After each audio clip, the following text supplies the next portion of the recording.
Siku hizi watu wengi sana hupata kisukari, na kisukari ambacho wanakipata mara nyingi ni ile type 2. Kwa nini? Kwa sababu type 2 inatokana na vyakula ambavyo tunakula, lakini pia vinatokana na kitu kinachoitwa insulin resistance. Na watu wengi sana wana tatizo la insulin resistance kwa sababu ya mlo ambao tumeuzoea, mlo ambao tunaupenda.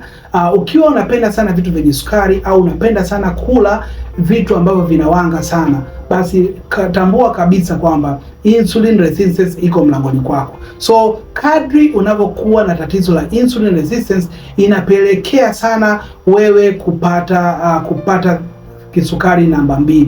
Na kama ulikuwa hujaona video zangu, unaweza kaangalia video yangu ambayo nimeonyesha dalili za mtu ambaye ana tatizo la insulin resistance, ili na wewe mwenyewe ujikague kwamba inawezekana tayari una insulin resistance. Lakini pia unaweza kwenda kufanya vipimo kuangalia kama una hilo tatizo la insulin resistance.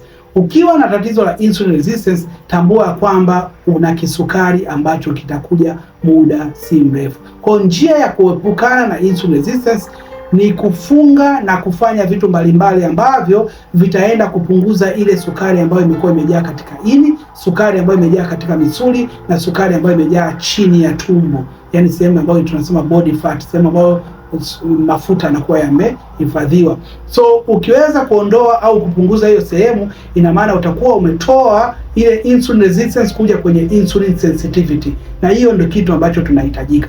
Kama wewe ni mmoja ambao watu ambao wanapenda afya zao lakini pia wanatamani sana kudili na hii sehemu ya insulin resistance, chukua namba yangu bao nipigie, niweze kusaidia jinsi gani ya kuepukana na jinsi gani ya kupunguza hii sukari ambayo inakuwa imejaa hizo sehemu.